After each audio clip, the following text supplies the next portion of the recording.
Selamat pagi, perkenalkan saya Andrianus, mahasiswa Universitas Terbuka dengan NIM 0520929921 dari UPBJJ UT Bogor.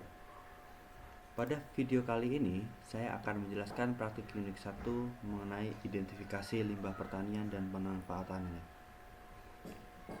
Dalam praktik kali ini, saya akan menjelaskan 5 komoditas yang akan dipraktekkan. Yang pertama adalah limbah tanaman kedelai. Pengolahan limbah tanaman kedelai bisa dilakukan dengan beberapa cara, tergantung jenis limbahnya. Untuk limbah padat seperti ampas kedelai bisa dikeringkan, digiling, dan disaring menjadi tepung. Limbah cair seperti air rebusan kedelai bisa dijadikan pupuk organik cair melalui fermentasi. Limbah organik juga dapat digunakan untuk pupuk kompos atau pakan ternak. Yang kami lakukan sekarang adalah melakukan pengolahan limbah organik yang berasal dari tangkai atau daun kedelai. Untuk pengomposan, caranya tangkai dan daun kedelai dapat dijadikan pupuk kompos. Lalu untuk pakan ternak, limbah organik juga bisa digunakan sebagai pakan ternak. Lalu bahan baku bioenergi, limbah organik bisa digunakan sebagai bahan baku pembuatan bioenergi. Limbah yang kedua adalah limbah jerami dari tanaman padi. Pengolahan jerami bisa dilakukan melalui proses fermentasi atau amoniasi untuk meningkatkan nilai gizi dan memudahkan pencernaan oleh hewan ternak.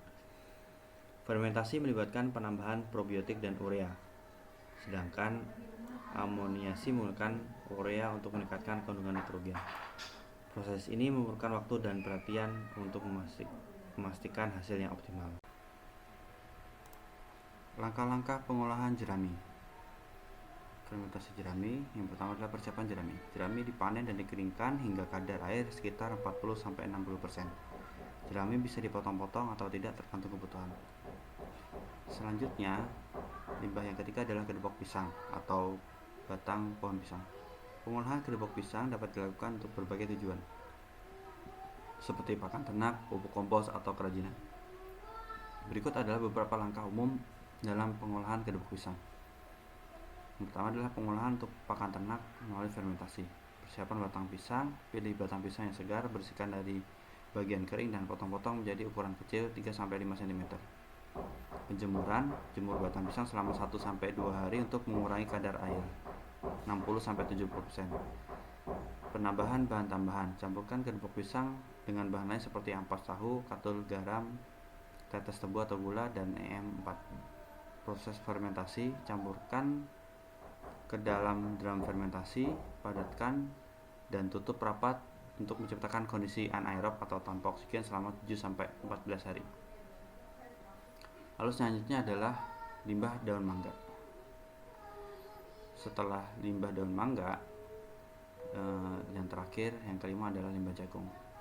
Langkah-langkah pengolahan limbah jagung dapat bervariasi tergantung pada jenis limbah dan tujuan pengolahan. Namun, secara umum, proses pengolahan limbah jagung melibatkan persiapan dan pengomposan.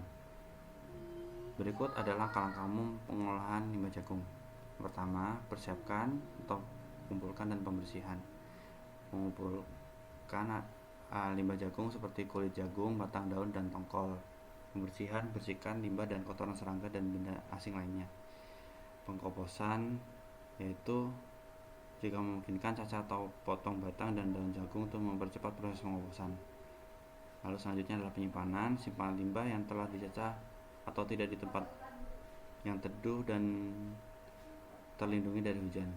Selanjutnya adalah pencampuran, campurkan limbah jagung dengan bahan-bahan lain seperti dedak, kotoran ternak, dan E4 atau efektif mikroorganisme 4. Pengairan, siram campuran secara teratur agar tetap lembab. Kembalikan balik tumpukan kompos secara berkala, misalnya setiap hari selama minggu pertama dan kemudian mingguan untuk memastikan oksigenisasi yang baik. Pengeringan dan pengayakan. Setelah proses pengomposan selesai, biasanya 2-3 bulan, keringkan kompos dan ayaki untuk memisahkan bagian kasar dan halus.